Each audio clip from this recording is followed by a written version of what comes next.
English का teacher जो मृत्युंजय, जो बिहार के टॉपर हैं साइंस में। तो आइए बात करते हैं सर से। सर जय हिंद। सर आपका स्वागत है हमारे चैनल पे। बहुत बहुत शुक्रिया आपको। सर इंग्लिश में कितना नंबर है मृत्युंजय का? 100 में 97। सर बिहार में कहीं ना कहीं थोड़ा कमजोर हो जाता है इंग्लिश, क्या कहेंगे सर? देखिए, हो जाता नहीं है। अगर हम बिहार में मैट्रिक के विद्यार्थियों की बात करें तो आप देखते हैं कि बिहार में मैट्रिक में इंग्लिश कंपल्सरी नहीं है। बच्चे जब डायरेक्ट 11th में आते हैं तो उन बच्चों को अंग्रेजी पढ़ना भी नहीं आता। ये भी एक अफसोस की बात है। जब हम लोग अपना फर्स्ट बैच 11th का स्टार्ट करते हैं तो उन बच्चों से होता है कि भाई हम किस स्टैंडर्ड से पढ़ाएं। हमारी अपनी एक स्टैंडर्ड है ना, तो हमारी स्टैंडर्ड से बच्चों को कोई मतलब नहीं है, बच्चों के स्टैंडर्ड से हमको मतलब है। तो पहले बच्चों को जब हम लोग रीडिंग वगैरह लेते हैं तो उस वक्त यह बात समझ में आती है कि बच्चा को तो रीडिंग भी नहीं आता है। बच्चा एक सेंटेंस को इंग्लिश टू हिंदी ट्रांसलेट भी नहीं कर पाता है।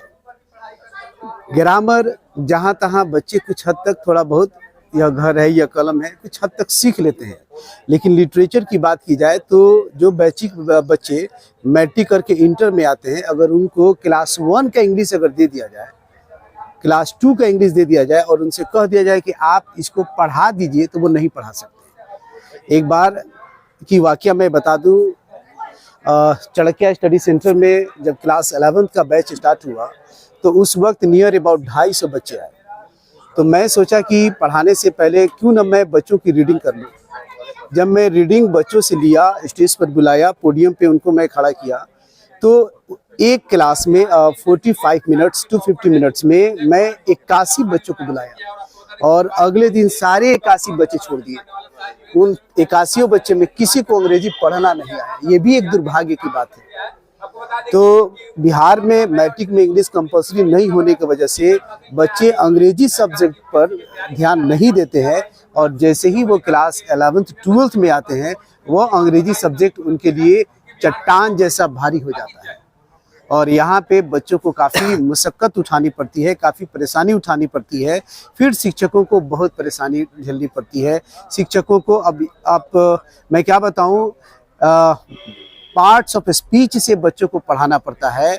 और नाउन प्रोनाउन, यह घर है, घर नाउन है, क्लॉथ नाउन है, तो यहाँ से बच्चों को पढ़ाना पड़ता है। तब जाके बच्चे जो है अपने ब्लॉक स्तर पे, डिस्ट्रिक्ट स्तर पे और बिहार स्तर पे वो अपनी सफलता की जो झंडा है वो गाड़ पाते हैं। सर एक बार फिर से मेरा वही सवाल रहेगा, क्योंकि मैं देखता हूँ कि जो बिहार के स्कूल हैं, बिहार के जो सरकारी स्कूल हैं, उसमें टीचर तो बीपीएससी से बहाल होकर आ रहे हैं, आप देख ही रहे हैं, लेकिन उपस्थिति नहीं है। क्यों? देखिए, उपस्थिति नहीं होने का सबसे बड़ा कारण ये है कि सरकारी स्कूल के बारे में शुरू से लोगों की एक मानसिकता बन चुकी है कि उसमें शिक्षक नहीं होते हैं, योग्य शिक्षक नहीं है, बैठने की पर्याप्त व्यवस्था नहीं है। कुछ ना कुछ एक धारणा, मानसिकता पहले से लोगों के दिमाग में बनी हुई है। हाँ, टीचर अब आ रहे हैं, बीपीएससी क्वालिफाइड टीचर्स आ रहे हैं। धीरे धीरे बच्चों के दिमाग में जब वह टीचर ईमानदारी से अपने कर्तव्य का पालन करेंगे, घर घर घूम घूम कर, गांव गांव घूम घूम कर अगर बच्चों को इकट्ठा कर कर लेकर आए और उन बच्चों को पढ़ाएं, तो धीरे धीरे यह एटमॉस्फेयर, यह बातें पूरे आसपास में, यानी कि जहां भी वो स्कूल है आसपास में ये बातें फैलेंगी। तब जाके धीरे धीरे वो बच्चे स्कूल की तरफ आएंगे। नहीं तो सिर्फ शिक्षक का बहाल कर देना, ये मत समझिएगा कि इस बच्चे उस स्कूल में पहुंच जाएंगे। सर जो पटना में रह के एसएससी या कोई भी कंपटीशन की तैयारी करते हैं, उनके लिए क्या संदेश है? देखिए, अगर मैं अपनी बात बताऊं तो मेरी भी एजुकेशन पटना यूनिवर्सिटी से हुई है। लगभग मैं भी 9 साल पटना रहा हूं। और अगर ये एसएससी वगैरह की तैयारी की अगर बात किया जाए तो मैं उन बच्चों को क्या कहूं, बस बच्चों से मैं एक ही बात कहना चाहता हूं कि आप कहीं भी जाएं, योग्य शिक्षक की आप तलाश कीजिए। क्योंकि क्वालिटीफुल जो टीचर हैं, जो क्वालिटी एजुकेशन आपको देते हैं, उन शिक्षकों की संख्या बहुत कम है। आज आप देख लीजिए, जो लोग इंटर कर रहे हैं, जो मैट्रिक कर रहे हैं, इंटर करके इंटर के बच्चों को पढ़ा रहे हैं। जो अभी पार्ट 1 में है वो इंटर के बच्चों को पढ़ा रहे हैं। तो आप थोड़ी सी कल्पना कीजिए कि वो शिक्षक आपको क्वालिटी एजुकेशन कहाँ से देंगे जो खुद अपने सब्जेक्ट में वेल एक्सपर्ट नहीं है। तो सबसे पहले बच्चों को वेल एक्सपर्ट उस सब्जेक्ट में टीचर तलाश करनी चाहिए कि हमारे टीचर जिनके पास मैं पढ़ना चाहता हूँ वो डिजर्व करते हैं कि नहीं।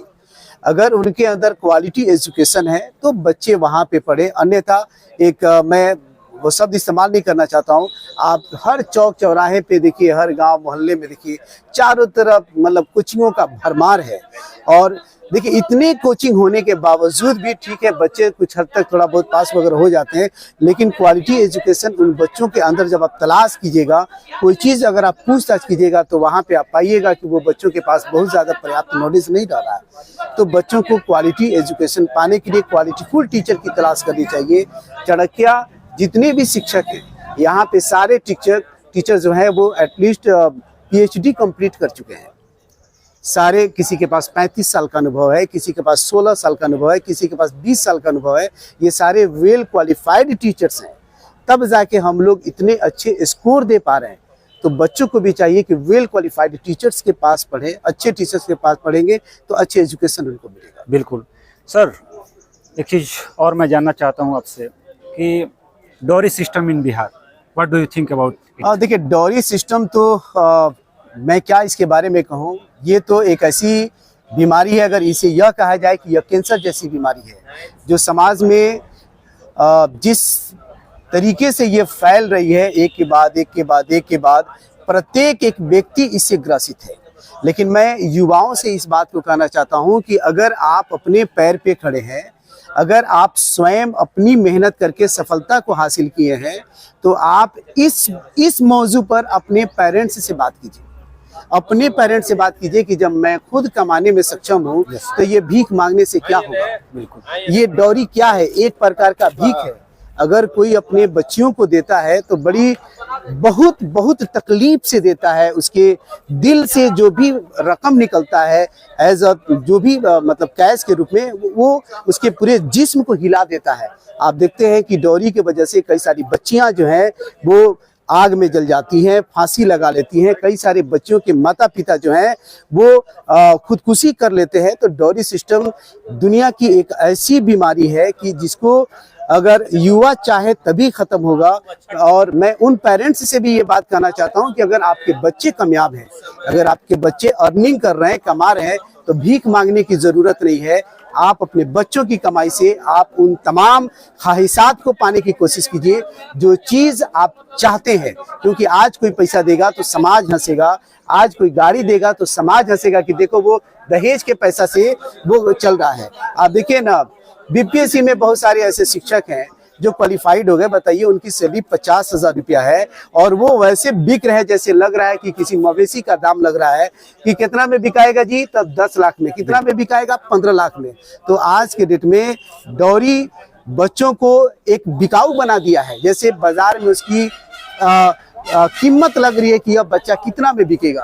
तो मेरे हिसाब से दहेज प्रथा दुनिया की सबसे खराब प्रथा है। इस बीमारी को, इस खतरनाक बीमारी को जड़ से खत्म होनी चाहिए। इसके लिए सारे युवाओं को आगे आना चाहिए और लोगों को ईमानदार बनना चाहिए। बिल्कुल सर, वुमेन एम्पावरमेंट की बात हम लोग करते हैं, नारी सशक्तिकरण, बट हम देखते हैं कि जैसे गांव में, जैसे मुझे ये बात पर्सनली हर्ट करती है कि कोई बंदा चाहे कोई है जिनकी मतलब पुत्री है, वो 5 लाख रुपए लगा के अपनी पुत्री को पढ़ाएंगे नहीं, उस टाइप का शिक्षा व्यवस्था उनको प्रोवाइड नहीं कराएंगे, बट 5 लाख रुपया सर दहेज दे देते हैं। देखिए ये अपने यहाँ की लोगों की जो मानसिकता है, पहले तो ये था कि लड़कियां घर से बाहर नहीं निकलती थी, लेकिन अल्हम्दुलिल्लाह आज लड़कियां घर से बाहर अपने एजुकेशन को पाने के लिए निकल रही हैं।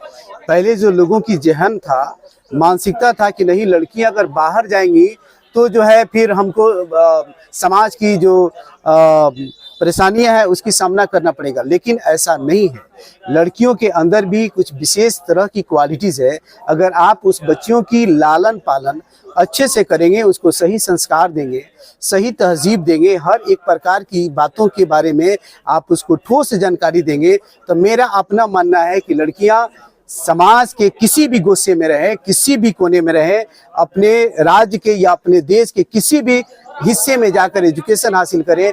ये सब अगर आपकी संस्कार अगर अच्छी हो तो मुझे उम्मीद है कि लड़कियां बुलंदी पर जाके अपने झंडा को लहराएंगी, लेकिन किसी तरह की आपको शिकायत का मौका नहीं देंगी। बिल्कुल सर, बिहार की बेटी और बहनों के लिए क्या संदेश है? देखिए, पूरे बिहार की बेटी और बहनों के लिए तो मेरा एक ही संदेश है कि लड़कियों को लीडर बनना चाहिए। मैं शुरू से क्लास में जितनी भी लड़कियां हैं मेरे क्लास में, ऐसे तो मुझे पढ़ाते हुए 16 साल हो गया, मैं इसीलिए जाना भी जाता हूं, मैं लड़कियों को इंस्पिरेट करता हूं, मैं उसके अंदर इतनी एनर्जी भर देता हूं कि लड़कियां मेरी एनर्जी भरने की वजह से आज जो है कहीं भी बोलने के लिए हमेशा तैयार रहती है। लड़कियों को हमेशा अपने अंदर अपने आप में मजबूत बनना चाहिए, उसे ताकतवर महसूस करना चाहिए और उसे फील करना चाहिए कि we are not less than boys, हम किसी से भी कम नहीं है। और लड़कियों को अपने पेरेंट्स को के भी विश्वास को भी जीतना चाहिए। लड़कियों को वैसे रहना चाहिए ताकि उसके पेरेंट्स, उसके माता पिता, उसके आसपास के लोग उस पर आंख बंद करके भरोसा कर सकें। देखिए, समाज में चंद ही लड़कियां हैं जो लड़कियां समाज को दूषित कर देती हैं, अन्यथा अधिकांशतः लड़कियां ऐसी हैं जिसके माता पिता आंख बंद करके भरोसा कर लेते हैं। आज देखिए, लड़कियां डीएम है, लड़कियां आईएएस ऑफिसर हैं, लड़कियां टीचर हैं, लड़कियां आज राजनीति में अहम भूमिका निभा रही है, लड़कियां पायलट बन रही हैं, लड़कियां दुनिया के हर एक जॉब में है। ये बहुत गर्व की बात है। मैं तो कहूंगा कि लड़कियों को हर संभव प्रयास करना चाहिए कि वो आगे आए और समाज में अपनी नाम को बताए, अपने नाम से समाज को एक पहचान दे, ताकि लोग पहचाने कि यह फलाना के पिता है। लड़कियों को एक ऐसी पहचान बनानी चाहिए। बिल्कुल। तो सर, ये तो बहुत बड़ी बात और बहुत अच्छी बात आपने कही। ये बहुत ही इम्पोर्टेंट है सर आज के लिए। सर, ये जो है हमारे बिहार में, अभी हम बात कर रहे थे मृत्युंजय से, तो सर आप देखे होंगे कि प्रदूषण बिहार में, सर क्या कहेंगे आप?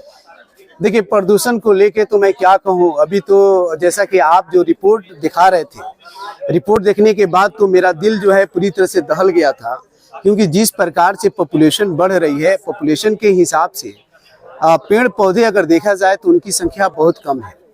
जिस तरीके से आज गाड़ियां एक के बाद मार्केट में आ रही है, ये तो कहीं ना कहीं एक डर लोगों के दिल में पैदा कर रहा है कि अगर पूरी हमारी आसपास की वातावरण अगर प्रदूषित हो जाए तो हम इंसान जिएंगे कैसे, स्वच्छ सांस लेंगे कैसे, स्वच्छ ऑक्सीजन हमें मिलेगा कैसे। तो मैं तो यही बात कहूंगा कि घर में अगर 4 बच्चे हैं या 2 बच्चे हैं या 3 परिवार हैं, अगर 5 परिवार हैं तो 5 पेड़ जो है हर साल आप लगाएं। हर साल आपको 5 पेड़ लगाना चाहिए। अगर 5 पेड़ अगर आप हर साल लगाते हैं तो अगर आपकी आयु 60 साल हुआ तो आप पूरी जिंदगी में 60 पेड़ लगा चुके होंगे। तो मैं तो यही कहूँगा कि आप जो है हरियाली को अपने समाज में फैलाएं। जैसे स्वच्छ वातावरण हम फैलाते हैं उसी तरह आप हरियाली को फैलाएं, तभी जाके हम मनुष्य एक स्वच्छ जीवन और स्वच्छ ऑक्सीजन के साथ इस धरती पर रह सकते हैं। अन्यथा हमारी जिंदगी बहुत जल्द विनाशकारी की तरफ जाने वाली है। सर, एज ए टीचर आपका ड्रीम क्या है?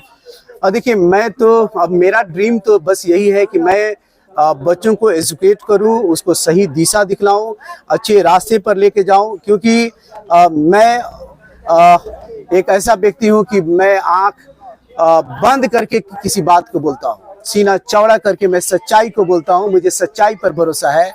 मैं कभी किसी भी बात को वैसे नहीं करता हूं। अगर सच है तो मैं खुलेआम बोलता हूं।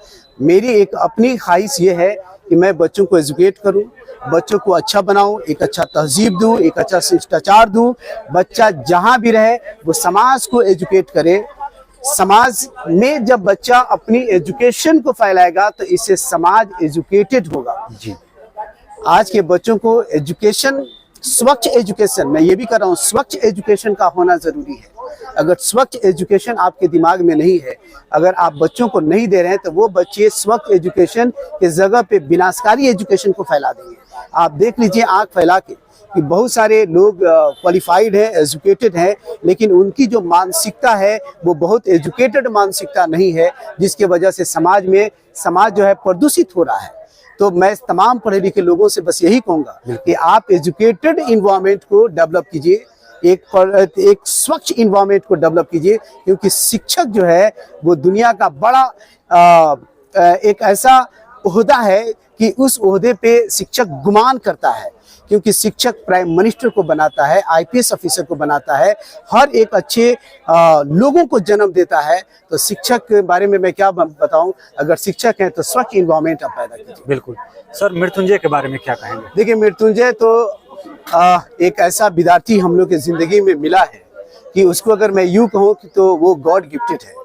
हम जितने भी शिक्षक अपने अपने सब्जेक्ट जब हम क्लास में पढ़ाते हैं तो मृत्युंजय को अगर ये कहा जाए कि Mrityunjay on tomorrow you have to come with great practice, तो on that very day Mrityunjay came with great practice. मतलब आप एट रैंडम जो है, अगर आप उसको स्टेज पे बुलाना चाहते हैं तो आप एट रैंडम बुला सकते हैं। बस सिर्फ आपको ये कहना है कि Mrityunjay you have to done, then Mrityunjay has completed, Mrityunjay कर चुका है, बस आपको कहना है। तो मैं यही कहूंगा कि मृत्युंजय नो डाउट वो एक गॉड गिफ्टेड है और तमाम शिक्षक से उसको भरपूर आशीर्वाद मिल रहा है। मैं तो अल्लाह से दुआ कर रहा हूँ और दुआ कर भी रहा था। जब भी हम लोग तरावी वगैरह की नमाज पढ़ रहे थे तो मैं हमेशा मृत्युंजय के लिए दुआ कर रहा था कि मृत्युंजय बस हम लोग की 16 साल की मेहनत को थोड़ा सा रंगीन कर दे, अल्लाह उसको बिहार टॉपर कर दे। और देखिए, अल्लाह ने हमारी इस दुआ को कबूल किया है और मृत्युंजय की वजह से आज हम लोग भी जो है आप लोग के सामने खड़े हैं और आप बहुत सारे लोग आ रहे हैं। ये हम लोग की पब्लिसिटी का कारण भी मृत्युंजय ही है। बिल्कुल। तो ये थे हमारे साथ मृत्युंजय के इंग्लिश के शिक्षक Aurangzeb sir. Very nice to talk to you sir. Thank you.